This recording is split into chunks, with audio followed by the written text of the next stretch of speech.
Hello students, कैसे हैं आप लोग? I am Abhishek Saxena. Welcome back to our lectures for surface chemistry. तो लास्ट लेक्चर में हम लोगों ने फिजिक्स ऑप्शन के बारे में बहुत डिटेल में बात की कि फिजिक्स ऑप्शन में वंडर वाल फोर्सेस रहते हैं, रिवर्सिबल होता है, का रिप्रेजेंटेशन कैसा होगा। अगेन हमने ली चैडलियस प्रिंसिपल अप्लाई किया था, टेम्परेचर का ग्राफ देखा था और मैंने आपसे कहा था कि प्रेशर का ग्राफ हम बाद में देखेंगे। बाद में मतलब अभी तो देखना ही पड़ेगा। तो आज हम लोग फिजिक्स ऑप्शन में जो प्रेशर का ग्राफ है या फिर जिसे हम कहेंगे टेम्परेचर कांस्टेंट हो जाएगा, तो प्रेशर का ग्राफ बनेगा, उसे हम आइसोथर्म कहते हैं। आइसोथर्म मतलब टेम्परेचर कांस्टेंट, प्रेशर चेंज होगा। हमें देखना है कि जब हम प्रेशर बढ़ाएंगे तो फिजिक्स ऑप्शन पर क्या इफेक्ट पड़ता है। तो again today's topic is physics option. Particularly अगर आज भी हम फिजिक्स ऑप्शन की बात करने वाले हैं, बट फिजिक्स ऑप्शन में हम लोग बात करने वाले हैं इफेक्ट ऑफ प्रेशर।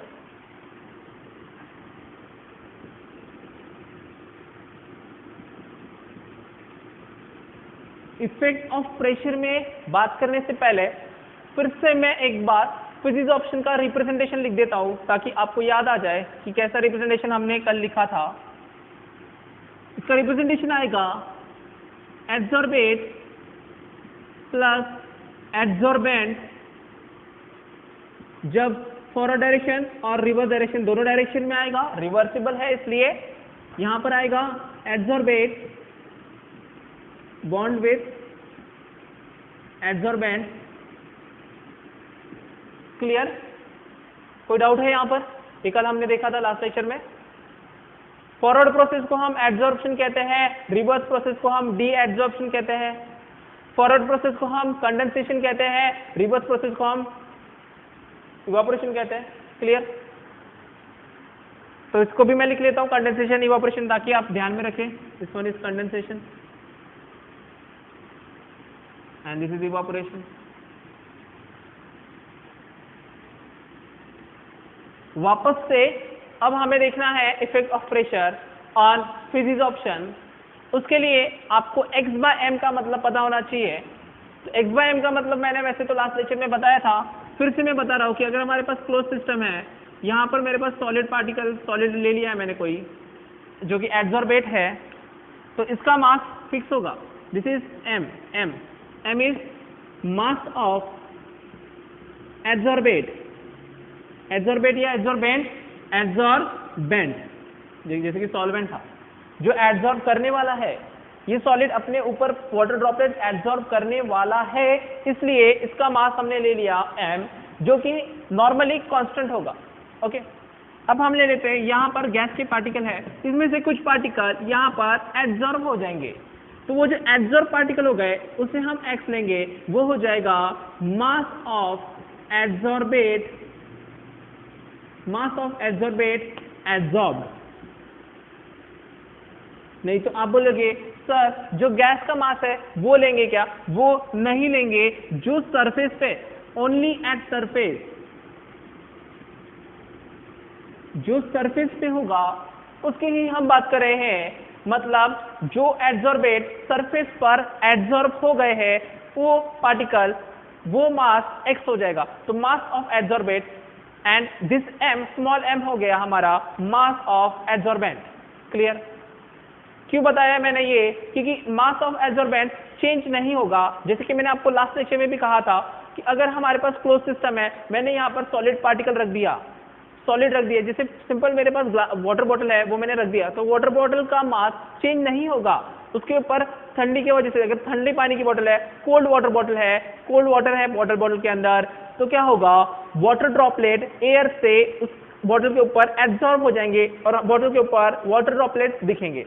तो वैसे ही ये सॉलिड का मास चेंज नहीं होगा। लेकिन अगर मैंने ठंडा कर दिया तो इसके ऊपर वाटर ड्रॉपलेट्स बन जाएंगे, लेकिन अगर मैंने गर्म पानी ले लिया तो वाटर ड्रॉपलेट्स वापस उड़ जाएंगे, मतलब वाटर ड्रॉपलेट्स यहां पर नहीं रहेंगे, डिसॉर्प्शन हो जाएगा। समझ में आ गया? बट आज के डेट में हमें देखना है कि अगर हम इस सिस्टम का प्रेशर बढ़ा दें इन द सेंस कि अगर हमने यहाँ पर वाटर वेपर और ऐड कर दिया, मतलब मैंने यहाँ से बाहर ऐसी मशीन लगा दी, एक पंप से मैंने इसमें वाटर वेपर अंदर डालना शुरू कर दिया, बहुत सारा प्रेशर बढ़ा दिया। तो अगर हम प्रेशर चेंज करते हैं तो क्या होगा, ओके, तो अकॉर्डिंग टू ली चार्लियर्स, मैंने आपको लास्ट लेक्चर में ही कहा था कि अगर हम प्रेशर बढ़ा दे तो ये प्रोसेस फॉरवर्ड डायरेक्शन में जाता है, मतलब प्रोसेस हो जाता है कंडेंसेशन। अब हमें वो डिटेल में देखना है, तो कंडेंसेशन होने वाला है, मतलब अगर हमने water, see it is very simple, pressure बढ़ा देंगे तो यहाँ पर वाटर के पार्टिकल्स बढ़ जाएंगे, वाटर के पार्टिकल्स बढ़ गए तो ऑटोमेटिकली एब्जॉर्प्शन भी बढ़ जाएगा। ओके, तो अब यहाँ पर हमें देखना है कि ये जो अब दिस फॉरवर्ड हो रहा है या रिवर्स हो रहा है, वो समझने के लिए हम लिखेंगे x/m। x/m का मतलब क्या हो गया, अगर मैं इसको लिखता हूं तो mass of absorbent absorbed per unit of mass of absorbent. ध्यान से देखना है, फिजिक्स में आपने इस तरीके के टर्म यूज किए हैं कि x/m का मतलब क्या होगा कि मास ऑफ एब्जॉर्बेट कितना मास एब्जॉर्ब हो चुका है पर unit mass of absorbent, unit mass में रहेगा। ठीक है, मास ऑफ एब्जॉर्ब पर यूनिट मास ऑफ एब्जॉर्बेंट। समझ में आ गया x/m का मतलब। तो हम x/m का रिलेशन देखने वाले हैं प्रेशर के साथ में। तो यहाँ पर हमारे पास दो रिलेशन है। पहला है हमारे पास फ्रेडलिच आइसोथर्म, एब्जॉर्प्शन आइसोथर्म। आइसोमर तो आप ऑर्गेनिक केमिस्ट्री में पढ़ते हो, तो हम यहाँ पर पढ़ेंगे फ्रेडलिच एब्जॉर्प्शन आइसोथर्म। तो हमारा आज अभी टॉपिक रहेगा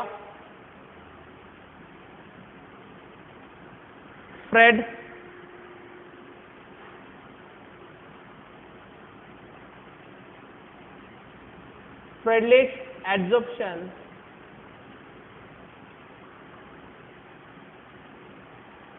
आइसोथर्म, याद रखना है।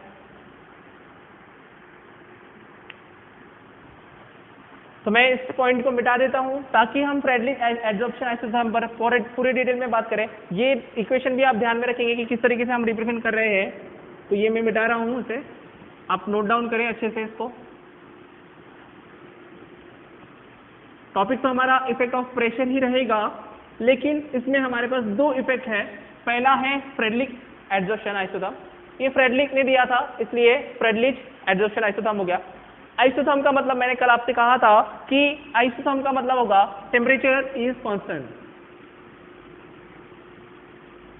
इसलिए ये हो गया आइसोथर्म। तो हम जो प्रोसेस देखने वाले हैं इसमें टेम्परेचर कांस्टेंट है, बट इस फ्रेडलिच ने क्या किया कि प्रेशर के हमें तीन कंडीशन दी कि हियर हमें बात करनी है x/m प्रोपोर्शनल टू p। ये क्या प्रोपोर्शनलिटी है या क्या रेशियो है, ये फ्रेडलिच ने हमें एक्सपेरिमेंटेशन करके बताया।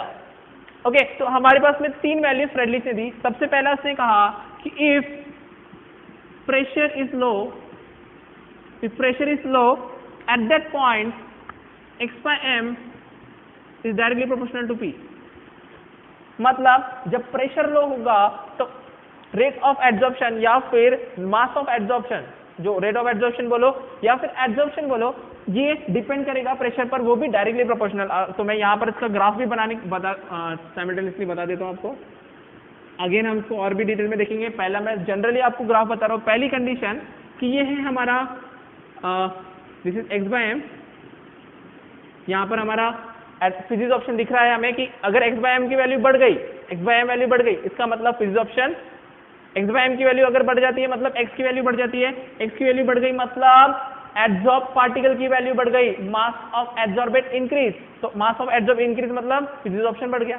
तो सबसे पहले कहा है कि जब लो है तो it is directly proportional, and you know y directly proportional to x का ग्राफ होता है straight line passing through the x axis, sorry straight line passing through the origin. Okay, this is origin and here it is pressure. Pressure बढ़ेगा तो ये low pressure हो गया। This condition is up till low pressure.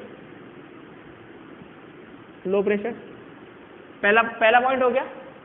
Okay, second point इसने बताया हमें कि if pressure is moderate, जब प्रेशर मॉडरेट रहेगा तो this x/m is directly proportional to p to the power 1/n, where 0 less than 1/n less than 1 or n is always greater than 1. Remember this point कि जब pressure moderate है, मतलब ये low pressure था, सबसे पहले ये लो प्रेशर था, तो लो प्रेशर में क्या हो गया, x/m physisorption is directly proportional to pressure, मतलब प्रेशर बढ़ेगा तो फिजिक्स ऑप्शन बढ़ जाएगा। बट अगर हमने इसको मॉडरेट लेवल पर ले गए तो ये ग्राफ बन जाएगा, थोड़ा सा कर्व बन जाएगा, it is like in this way, थोड़ा सा कर्व इस तरह से बनेगा। ओके, कर्व नहीं होता actually, it is a straight, but हम रिप्रेजेंट करने के लिए इसको स्ट्रेट बनाते हैं, ऐसा हो जाएगा थोड़ा। दिस इज मॉडरेट प्रेशर, ये क्या हो गया, मॉडरेट प्रेशर की बात की मैंने यहां पर। एंड अगर मैंने प्रेशर एक्सट्रीमली बढ़ा दिया, मतलब third condition, if pressure is very high या फिर हाई बोल दो, तो इस कंडीशन में क्या होगा, जो एड्सॉर्प्शन हो चुका है वो मैक्सिमम एड्सॉर्प्शन हो जाएगा और x/m will be constant, it is independent of pressure, मतलब कांस्टेंट बन जाएगा, मतलब ये ग्राफ हो जाएगा straight line, it will become straight line. ये कंडीशन हो गई, pressure is high, high pressure. क्यों, देखिए ये एड्सॉर्बेंट का सरफेस है, एड्सॉर्बेंट का, सॉरी एड्सॉर्बेंट, इस पे ये पूरा सरफेस खाली है पहले स्टार्टिंग में, फिर गैस का प्रेशर बढ़ गया, धीरे धीरे थोड़ा सा कम है तो थोड़े पार्टिकल्स है तो थोड़े पार्टिकल एब्जॉर्ब होंगे, सरफेस बहुत सारा अवेलेबल है, पार्टिकल एब्जॉर्ब होंगे, प्रेशर बढ़ा दिया थोड़ा सा तो फिर और होंगे, स्पीड बढ़ गई।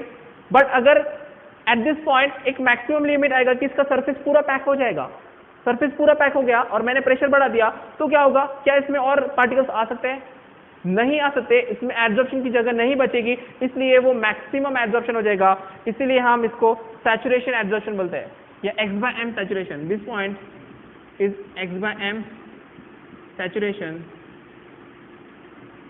या फिर मैक्सिमम एब्जॉर्प्शन, इससे ज्यादा एब्जॉर्प्शन नहीं हो सकता। इसकी भी कंडीशन है, आगे मैं बताऊंगा कि इससे भी ज्यादा हो जाएगा, लेकिन अभी के लिए फिलहाल इतना ध्यान में रखेंगे कि जब प्रेशर लो है, कौन सा आइसोथर्म हम बात करें, हम लोग फ्रेडलिच एड्सॉर्प्शन आइसोथर्म की बात करें। सबसे पहला, जब प्रेशर लो होगा मतलब कम होगा, तब physisorption depends on pressure directly proportionally, मतलब x/m मतलब mass of adsorbate adsorb per unit mass of adsorbent directly proportional to pressure, मतलब प्रेशर बढ़ेगा तो एड्सॉर्प्शन बढ़ेगा। ओके, सेकेंडली, जब मॉडरेट कंडीशन है तो it depend on some power 1/p, sorry, p to the power 1/n, so it is some curve will be there, actually it is not curve, straight line आता है, जब हम separately पढ़ेंगे तो हम देखेंगे कि वो स्ट्रेट लाइन बनेगा। एंड अगर प्रेशर बहुत हाई हो जाए तो सैचुरेशन आ जाएगा, बहुत हाई प्रेशर पर पूरे सरफेस पैक हो जाएंगे और सैचुरेशन आने के बाद वो प्रेशर पे डिपेंड नहीं करेगा और ग्राफ आ जाएगा स्ट्रेट लाइन, सीधा आ जाएगा वो parallel to x axis. See this one is parallel to x axis, आपको पता है इसकी इक्वेशन क्या हो जाएगी, y is equal to 0, p to the power 0 मतलब क्या हो गया, 1 बोलो या कुछ भी, एक कांस्टेंट टर्म आएगा, कोई भी वैल्यू हो सकती है वहां पर, 10, 3, 400 कुछ भी हो सकता है। Okay, so it is some constant value, remember it is constant value, ठीक है, so that is straight line, so this is Fredlich isotherm, clear है यहाँ पर ये पॉइंट। अब इसे समझने के लिए, मतलब ये तो आपको समझ ही गया कि जब प्रेशर लो है, see pressure is low, so it is straight line, when pressure is moderate it is in this way and the pressure is high it is going at a constant, it do not depend on mass, मतलब ये pressure पे depend नहीं करेगा। Clear यहाँ तक के, कोई doubt है यहाँ पर? तो it's very simple about Fredlich adjusted isotherm, और कोई डाउट है इसमें? अब इसके अगर मैं इस पॉइंट पर इक्वेशन लिखने जाऊँ, अगर मैं इसकी इक्वेशन लिखूँ सब पॉइंट्स पर, जैसे कि मेरा, अगर मैं इसकी बात करता हूँ तो मेन हमारा इक्वेशन इस पॉइंट पर फर्स्ट है हमारा x/m directly proportional to p, इसका इक्वेशन कैसे बनेगा, you know x/m is equal to k1p, ये हमारा पहला इक्वेशन बना, इक्वेशन 1। अगर y, ये इक्वेशन किसकी तरह है, यू नो मैथ नीट वाले बच्चे थोड़े परेशान हो जाएंगे इसमें, ये इक्वेशन है y is equal to mx की तरह, ठीक है। इसका ग्राफ कैसे आता है, y इक्वल टू mx कभी होता है, तो equation is like this, y axis x axis, तो यहाँ पर क्या हो जाएगा, अगर इसका मैं ग्राफ बनाने जाऊँ तो ये हो जाएगा x/m और ये हो जाएगा P, और यहाँ पर जो स्लोप है ये स्लोप आएगा हमारा K1। स्लोप मतलब m होता है, यहाँ पर हमारा K1 वैल्यू आएगी। क्लियर? अगर मैं सेकेंड वाले के लिए इक्वेशन बनाना चाहूँ, सेकेंड इक्वेशन हमारी फ्रेडलिक की है पहली equation, see remember this is Freundlich first equation, this is Freundlich second equation, this is Freundlich third equation. तो सेकेंड के लिए अगर मैं बनाने चाहूँ तो देखिए अब मुझे इसको मिटाना पड़ेगा, नहीं तो आप कंफ्यूज हो जाएंगे। तो मैं ये ग्राफ इसको ऐसा ही रहने देता हूँ। मैं यहाँ पर तीनों इक्वेशन को फिर से बना रहा हूँ, ध्यान देंगे आप अच्छे से। फ्रेडलिक आइसोथर्म्स की बात करें हम लोग, फर्स्ट इक्वेशन सेपरेटली बना रहा हूँ। ये ग्राफ मैंने कंबाइन तीनों इक्वेशन का बनाया। अब मैं एक एक इक्वेशन की बात करता हूँ। फर्स्ट इक्वेशन,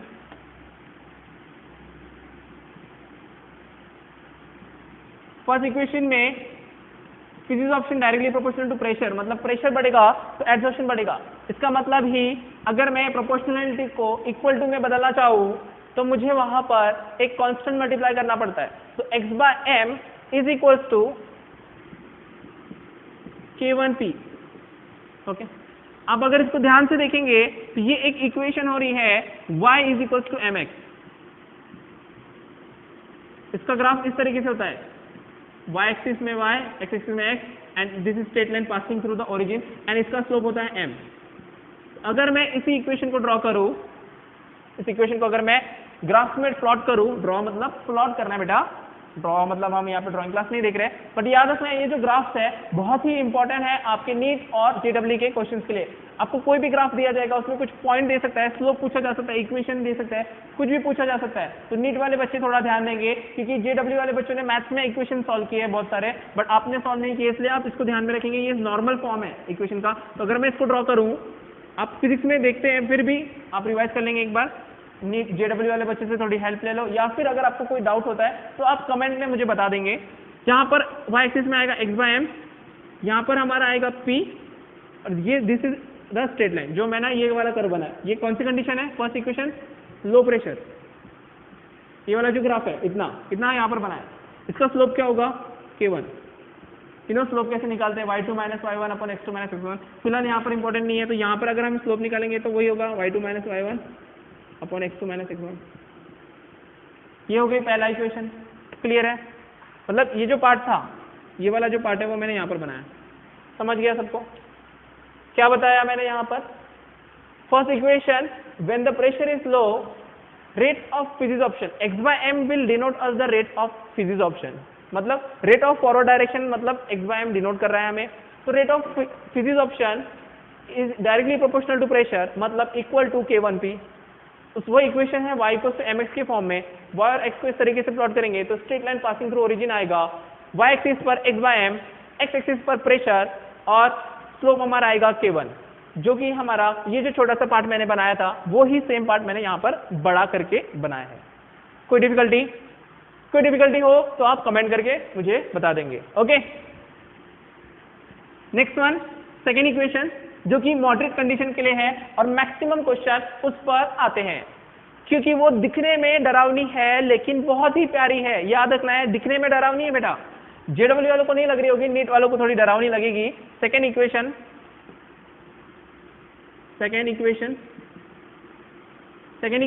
कौन सी कंडीशन के लिए है बेटा? ये है हमारे मॉडरेट प्रेशर के लिए। This one is for moderate pressure. Moderate pressure का मतलब ना कि वो प्रेशर बहुत कम है, ना कि वो प्रेशर बहुत ज्यादा है। और हम कौन से सब्सटेंस के प्रेशर की बात कर रहे हैं? तो याद होगा आपको, हम लोग एड्सॉर्बेट के प्रेशर की बात करें, ना कि एड्सॉर्बेंट की। ओके, तो ध्यान में रखना है कि ये जो प्रेशर की बात चल रही है वो एड्सॉर्बेट की प्रेशर है, या फिर गैस का प्रेशर है जो सरफेस पर एड्सॉर्ब होने वाली है, जो सरफेस पर चिपकने वाली है। रिमेंबर, तो यहां पर हमें फ्रेडलिच ने इक्वेशन बताया x/m directly proportional to p to the power 1/n, where 0 less than equals to 1/n less than 1, या फिर n is always greater than 1। Normally n की वैल्यू 0.2 या 0.3 होती है। इसी अगर इक्वेशन को मुझे थोड़ा सिस्टमैटिक वे में थोड़ा अच्छे से लिखूं, मैं प्रोपोर्शनलिटी को हटाने की कोशिश करूं मैं, तो वहां पर पहली इक्वेशन में मैंने K1 यूज किया था, यहां पर मुझे इक्वल्स टू K1 नहीं यूज कर सकता, तो मैं यहां पर K2 यूज करूंगा, K2 p to the power 1/n। But अगर मैं इसका ग्राफ बनाने जाऊँ तो आपको थोड़ा टेंशन आएगा, स्क्वायर रूट वाला ग्राफ है। अब n की वैल्यू हमें पता नहीं है, रिमेंबर n की वैल्यू हमें पता नहीं है, n की वैल्यू 2 होगी तो अलग ग्राफ बनेगा, 2 मोस्टली नहीं हो सकती, बट अलग अलग वैल्यू पर इसका ग्राफ अलग अलग होगा। इसलिए मोस्टली इस इक्वेशन पर ग्राफ आपको नहीं दिया जाता या पूछा जाता। इसे हम लोग अप्लाई करेंगे, अप्लाइंग लॉग, हम यहाँ पर अप्लाई करेंगे log, applying log both the side, ये इक्वेशन बन जाएगी log of x by m is equals to, अब देखो ये प्रोडक्ट है, ये प्रोडक्ट है, अगर ठीक है मैं इसको स्टेप बाय स्टेप बता देता हूँ, log of k2 p to the power 1 by n। अब आपको पता है जब log प्रोडक्ट पर अप्लाई होता है तो log एडिशन बन जाता है, तो ये log x by m वैसा का वैसा ही रहेगा, ये बन जाएगा log k2 plus log p to the power 1 by n। But remember जब पावर में लॉग आता है तो पावर लॉग के सामने आ जाता है, तो ये इक्वेशन बन जाएगी log x by m is equal to log k2 plus 1 by n log p। इसी इक्वेशन को मैं थोड़ा सिस्टमैटिक वे से लिखता हूँ, क्योंकि देखो ये टर्म कांस्टेंट है, ये टर्म वेरिएबल है, p हमारा वेरिएबल है, वेरिएबल मतलब जो चेंज होता है, p वेरिएबल है, p चेंज हो सकता है, हम प्रेशर चेंज कर रहे हैं, उसी की वजह से x by m चेंज होगा। x by m मतलब रेट ऑफ फिजिक्स ऑप्शन या फिर the mass of adsorbate present on the surface. Okay, तो इसको अगर मैं आगे पीछे कर लेता हूँ तो log of x by m is equal to 1 by n log p plus log k2। तो ध्यान से देखेंगे, this one is Freundlich second equation, ये हमारी फ्रेडलिच सेकेंड इक्वेशन है। अगर मैं इसको कंपेयर करता हूँ हमारे y वाले फॉर्म से तो ये बन जाता है y is equal to mx plus c। Remember that बच्चों कि ये बन गया हमारा y is equal to mx plus c। तो y equal to mx plus c का ग्राफ मैं यहाँ पर प्लॉट करता हूँ, y एक्सेस x एक्सेस, तो कैसा बनेगा, वो ओरिजिन से स्टार्ट नहीं होता क्योंकि यहाँ पर c कांस्टेंट है, इंटरसेप्ट है, तो वो थोड़ा ऊपर से स्टार्ट होता है और ये भी स्ट्रेट लाइन होता है, रिमेंबर। बट ये जो पॉइंट है ये c होता है, याद रखना ये जो पॉइंट है ये c होता है और इसका जो स्लोप आएगा वो होता है m, m is always slope, ठीक है। तो आप कंपेयर करेंगे, ये हमारा हो गया log x by m हमारा हो गया y, n 1 by n हो गया हमारा स्लोप, ये तो हमारा हो गया x एक्सेस, ये हमारा हो गया c। तो अगर मैं इसका ग्राफ बनाने जाऊँ तो अब जगह तो बची नहीं है बेटा मेरे पास में, तो आप क्या करो, इसको नोट डाउन कर लो अच्छे से, इसको पूरा नोट डाउन कर ले। ये समझ चुका है ऊपर का पॉइंट कैसे आया, कैसे मैंने इक्वेशन ली, ये हमारी जनरल इक्वेशन थी, फ्रेडलिच ने हमको जो दी है x by m is equal to k2 p to the power 1 by n, ठीक है, ये समझ में आया आपको। अब इसका मैं ग्राफ बनाने जा रहा हूँ, तो इसको ग्राफ को मैं इसको मिटा देता हूँ, ये पूरा डेरिवेशन समझ में आया। अगर कोई भी स्टेप में अगर कंफ्यूजन हो तो आप कमेंट में बता देंगे मुझे, सर ये स्टेप नहीं समझा है, मैं आपको रिपीट कर दूंगा। ओके, तो मैं ये जो ग्राफ है हमारा, ये जो इक्वेशन का ग्राफ है उसे मैं प्लॉट कर रहा हूँ।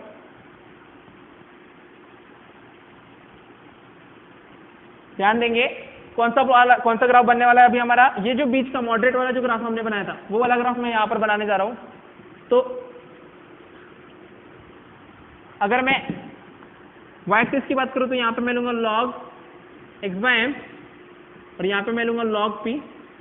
ग्राफ कैसे आ जाएगा बेटा, ग्राफ आएगा इस तरीके से, याद रखना है, क्योंकि y equal to mx plus c equation form है। मैंने आपको बताया कि y इधर y एक्सिस पे x एक्सिस पे और स्टार्टिंग इक्वेशन रहेगी, जो स्ट्रेट लाइन रहेगी वो c से स्टार्ट होगी। तो देखो ये जो स्टार्टिंग c है हमारे यहाँ पर c आ रहा है log k2, तो ये जो वैल्यू रहेगी that this value is log k2, जो भी हो।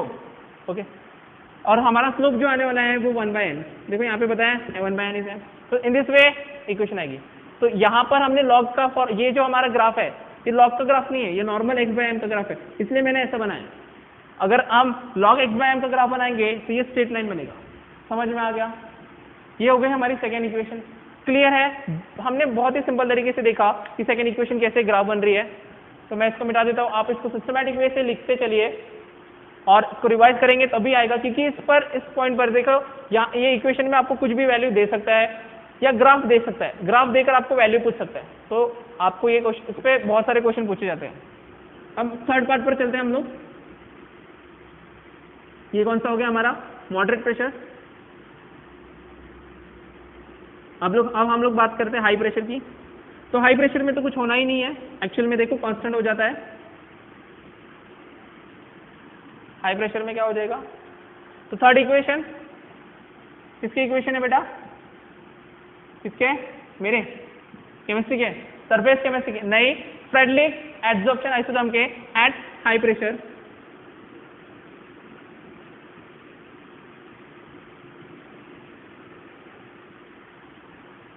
हाई प्रेशर पे हमने कहा था कि सरफेस पर पूरे पार्टिकल एब्जॉर्ब हो चुके हैं, सरफेस में जगह ही नहीं बची है, तो प्रेशर बढ़ाओ या कम करो कुछ फर्क नहीं पड़ने वाला है, मतलब फिजियोप्शन स्टॉप हो जाएगा, मैक्सिमम सैचुरेशन पहुंच जाएगा। इसलिए यहाँ पर फ्रेडली ने हमें बताया कि x/m is directly proportional to p to the power 0, या फिर अगर मैं इसको प्रोपोर्शनलिटी को हटाऊं तो x/m is equals to k3 p to the power 0। p to the power 0 का मतलब होगा एनीथिंग टू द पावर 0, कोई भी नंबर को अगर पावर 0 दे दे तो उसकी वैल्यू हो जाती है 1, ये बन जाएगा x/m is equals to k3।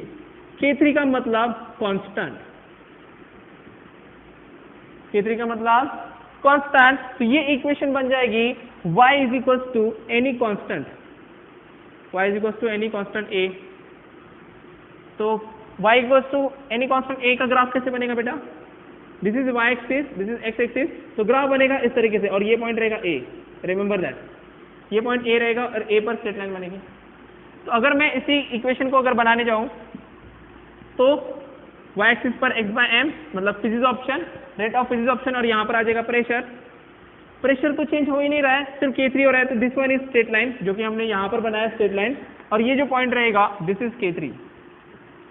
आपको ध्यान रखना है, अगर इससे क्वेश्चन आता है तो k3 की वैल्यू पूछी जा सकती है या फिर कांस्टेंट की वैल्यू पूछी जा सकती है। इस टाइम पर आपको इस तरीके से ग्राफ दिया होगा और वैल्यू पूछी जाएगी, या वैल्यू दी होगी और क्वेश्चन में ग्राफ दिया जा सकता है। बहुत सारे क्वेश्चन बन सकते हैं, आप जब क्वेश्चन सॉल्व करेंगे तो आपको ये पॉइंट क्लियर हो जाएगा।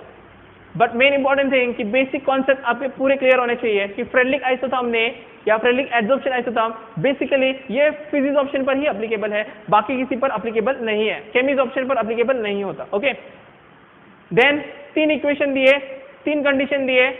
पहला इक्वेशन था x/m is equal to k1 p, second equation x/m is equal to k2 p to the power 1/n।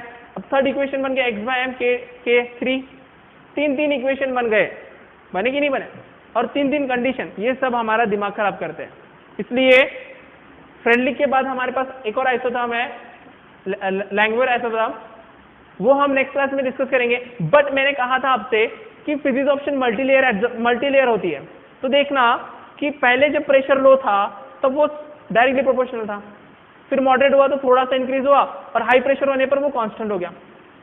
सी इसको मैं थोड़ा छोटा बना देता हूं ताकि आपको समझ जाए।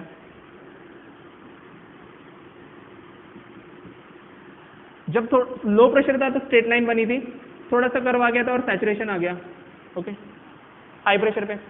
बट आफ्टर सम टाइम अगर मैं इसमें और प्रेशर इंक्रीज कर दूं, तो क्या होगा, इसकी जो पहले ये बना, ये बन जाएगी फर्स्ट लेयर।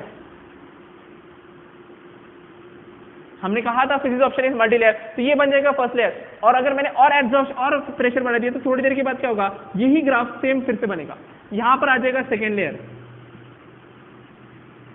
फिर सेकेंड मतलब देखो सरफेस है, पूरा सरफेस सैचुरेट हो जाने के बाद सेकेंड लेयर बनेगा, और प्रेशर हम बढ़ाते जा रहे तो, और सेकेंड लेयर बनने के बाद जैसे कि अगर मैं यहाँ पे डायग्राम बना दूं, ये सरफेस है, हमारा सरफेस है, इस पर पहले एक लेयर बन गई, एक लेयर बनने के बाद मैंने और प्रेशर बढ़ा दिया, तो सेम इसी तरीके से ग्राफ बनेगा, सेम यही, पहले स्ट्रेट लाइन, फिर थोड़ा सा कर्व और कांस्टेंट, सेम टू सेम। और अगर मैंने और मतलब सेकेंड, अब यहाँ पर सेकेंड बन जाएगा, सेकेंड वाला भी फिर सैचुरेट हो जाएगा, थोड़ी देर के बाद पूरा सरफेस पैक हो जाएगा, और फिर हम फिर और प्रेशर इंक्रीज कर रहे हैं और बढ़ा रहे हैं, तो फिर इस पे थर्ड लेयर बनेगी, तो इसके बाद इस पे एक और लेयर बन सकती है, थर्ड लेयर। और मैंने कहा था फिजियोप्शन में मैक्सिमम 3 लेयर बनती है, बहुत सारे बुक में मल्टीलेयर ही लिखा है, तो अगर क्वेश्चन आता है तो मल्टीलेयर पे ज्यादा वेटेज होगा, बट मैक्सिमम 3 लेयर बनेगी, मतलब पहला ऐसे ग्राफ चलेगा, सेकेंड लेयर के लिए भी ऐसा, और थर्ड लेयर के लिए भी वैसा सेम ग्राफ बनेगा। ये हमें फ्रेडलिक ने बताया, क्लियर है? तो this one is all about Freundlich isotherm. तो होप आपको समझा होगा डेरिवेशन भी समझा होगा। डेरिवेशन तो हमने किया नहीं, लॉग का एक छोटा सा इक्वेशन सॉल्व किया, बहुत ही सिंपल है, बहुत इजी तरीके से समझाया है। तो अगर कोई डाउट हो पहले तो आप इसको नोट डाउन कर लेंगे, नोट्स रेफर कर लेंगे, इससे रिलेटेड क्वेश्चन ट्राई करने की कोशिश करना आप लोग। कोई डाउट हो तो आप कमेंट में मुझे बता देना कि सर ये नहीं समझ में आ रहा, मैं रिपीट कर दूंगा या आपको पर्सनली बता दूंगा कि क्या डाउट है, कैसे उसको कवर कर सकते हैं। क्लियर? तो मेरे ख्याल से दिस वन इज ओके। तो ये तो सिंपल था, इससे थोड़ा सा हार्ड वाला लैंग्वेज है, तो उसके लिए आपको थोड़ा वेट करना पड़ेगा। अच्छे से पढ़ाई करो, स्टे ट्यून, और मिलते हैं हम लोग नेक्स्ट वीडियो में जल्दी।